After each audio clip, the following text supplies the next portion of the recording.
Kulikuwa na kijana mmoja aitwaye Juma kutoka Morogoro, kijijini Kilosa. Alikuwa mchapakazi, lakini moyo wake ulijaa tamaa ya utajiri wa haraka. Kila siku alitamani kuwa tajiri kuliko watu wote kijijini. Alitaka magari, nyumba kubwa na kuheshimiwa kila alikopita. Siku moja alisikia habari za mganga mmoja wa siri aliyeishi karibu na msitu.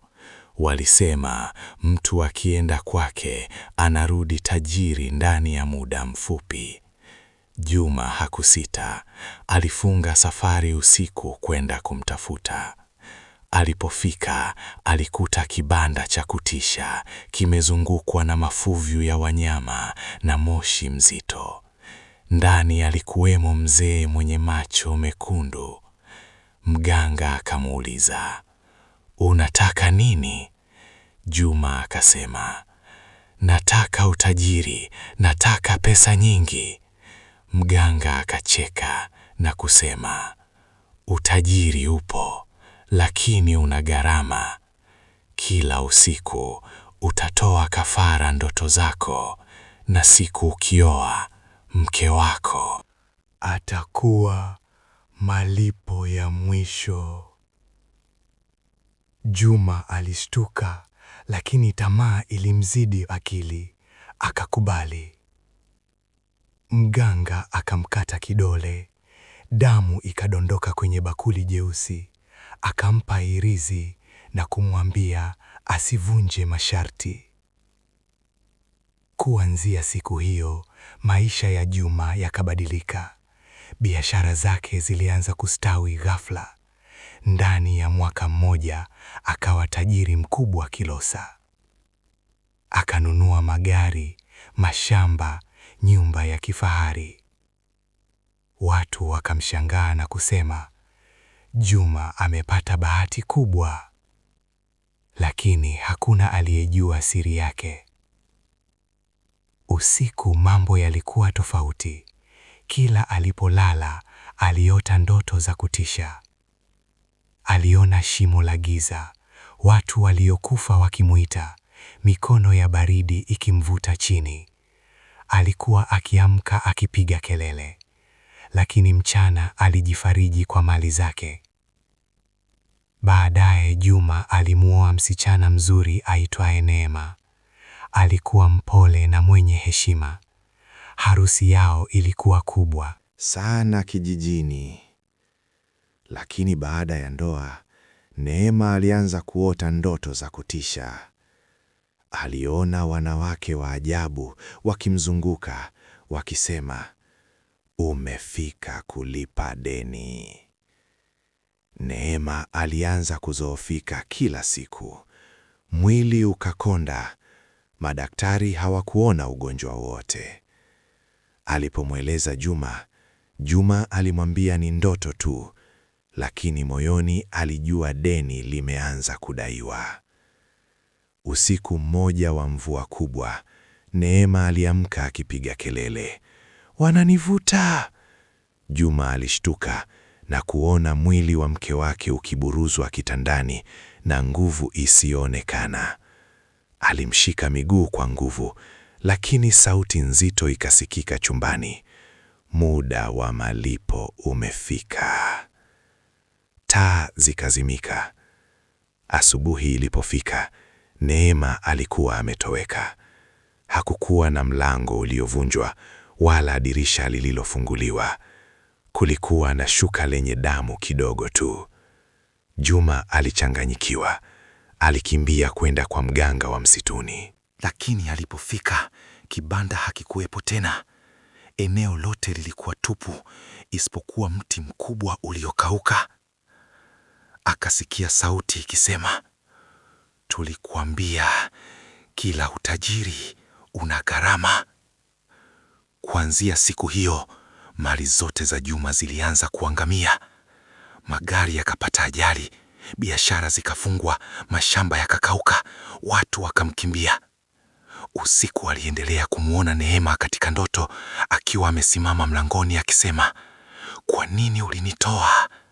Juma akapagawa, akaanza kutembea kijijini usiku akilia, "Nisamehe Neema." Watoto walimuona siku moja makaburini akiongea peke yake. Usiku moja upepo mkali ulivuma kijiji kizima. Asubuhi yake Juma alikutwa amekufa ndani ya nyumba yake. Uso wake ulikuwa umejaa hofu kubwa, na ukutani kwa damu kulikuwa na maneno, "Deni halikuepeki." Tangu siku hiyo nyumba ya Juma ilibaki tupu, watu wakilosa. Wanasema ukipita karibu na ile nyumba usiku wa manane, unaweza kusikia sauti ya mwanamke akilia na mwanaume akiomba msamaha. Jamani, Watanzania pamoja na serikali ya Tanzania, huyo jamaa ambaye amekuja na huyo mwanamke, huyo jamaa ndiye aliyemuua. Kamuuaje? Mimi ngoja nikupeni mkasa. Yaani sasa ndio Watanzania muonyeshe dunia kwamba watalii vile vile mna security nao mnawajali. Hapo ndo muioneshe dunia. Si mnakuja tu kutalii na vile vile tuna security ya kutosha zidi yenu. Ingelikuwa Marekani au jamaa zamani tushajua ukweli uko wapi. Kaona amlete huko kama vacation ajammalizie huko na fake love. Jamaa kaja kavisha pete hilo. Unajua sisi wanawake kama mkate, tukishawekwa, yani sisi tukishawekwa kwenye bakuli la supu tunalainika. Jamaa kaona akifanya process huku kadakwa. Ndio maana kaja, usikuto jamaa historia yake, alishawahi kuja Tanzania akasoma mazingira. Akayaona mazingira watu hawana habari na mtu. Ngoja huku niiletele ngoma huku. Mimi nakwambieni itakuja story refu, watakuja kuchunguza wa Marekani, waje waulete ushahidi hapa waseme kama fiance kapita naye. Mimi nakwambieni huyo bwana huyo ndio kamuondoa. Ikiwa hajamuondoa kwa sumu na kumnyonga, basi kamuondoa na hivi vyama vyao hivi ambavyo anajiunga. Watanzania, mimi ni Mzanzibari na Mpemba nimemix, alafu mimi ni mtu wa Rufiji. Yani nimemixa, yani mimi kama bakuli la urojo. Nakwambieni tena Marekani na historia mambo mengi amenitokea. Na ningelikuwa nina kipindi kwenye TV, ningekuja kukupeni ma evidence nayo kwenye simu. Nilipendwa na tajiri mmoja hapa New York. Yule bwana akanichukua kwenda kunipakua. Jamani wa Tanzania, nilipakuliwa. Paku. Kufika saa 8 nikaanza kujisikia usingizi mzito. Mimi kwetu nimeaga Pemba. Mimi niliaga nikaelekezwa kibla. Mpaka uniweze we jembe. Wa Tanzania. Nikaja nikapigwa na usingizi mmoja amazing. Nikawa kila nikitaka kunyanyuka natetemeka hivi usingizi mzito. Nikamwambia yule jamaa, help me. Akaja akanishika mkono. Alafu anacheka, nikamtupia jicho vile jamaa anacheka. Akanipeleka mpaka chooni. Ukatiwa nishapakuliwa wa Tanzania. Paku nikakazwa. Nikatoka zangu chooni, nikaenda zangu chumbani. Ndio nadebwa bado. Usifikiri labda ni kwa sababu yale mapakuzi, hapana. Singizi lilikuwa zito mpaka nilikuwa kama mtu ambaye kapewa drugs.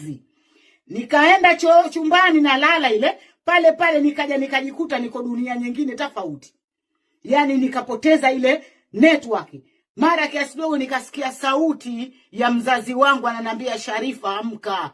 Nafumbua macho, wa Tanzania namkuta yule tajiri. Kachukua mashuka mekundu kavaa pamoja na watu wamenizunguka hivi. Kudadeki nikapiga auzu billah, watu wakatawanyika. Kudadeki ulinitokea mkasa, nililiamsha wa Tanzania, nililiamsha nikamwambia hapa baba, hapa uondoki na mtu. Hapa uondoki na mtu, mimi nimeaga. Kudadeki na baba yangu, mimi kipindi hicho baba yangu yuko hai. Yani nilipanic, unaambiwa mpali lishikwa jamaa anasema itakuwa dream, itakuwa uliota, itakuwa ndoto. I don't believe it. Itakuwa ndoto. Jamaa akaanza kuact. Alikuwa na act mapenzi. Jamaa ondoke na nyota, ondoke na mtu. Jamaa huyo kaua, ameshakwambia ni mkasa umenitokezea mimi kwetu. Nimeaga ndugu yangu, mimi nina mambo ya kufunguka mengi tu wa Tanzania. Yani mimi nina mkasa ulinitokea wa kutisha, nilikuja nikausema hapa Easter lakini sikumaliza. Yule demu alishika chupi kama mnakumbuka. Nilikutana na ile penzi la huyo mzee tajiri. Yakanikuta kama hayo. Sema mimi ndio kwetu nimeaga, kikundi kilitibuka kile. Mtoto wa kike nikaliamsha, usingizi ulipotea. Mambo mengi. Anyway, jamaa mshikeni huyo. Serikali ya Tanzania shika jamaa huyo, sijui mtamfanyaje, kwa sababu wao wanatumia njia za giza kuchukua hao. Mtajitia pabaya, onesheni dunia kwamba mna security, mna care na watalii. Anyway, Watanzania, taifa la Watanzania, mimi Mtanzania mwenzenu, jamaa kamuua mkewe, kamuua demu wake huyo. Yaani hapo ionesheni dunia mnajali. Ionesheni dunia kwamba yes, Mungu na care na watalii wenu.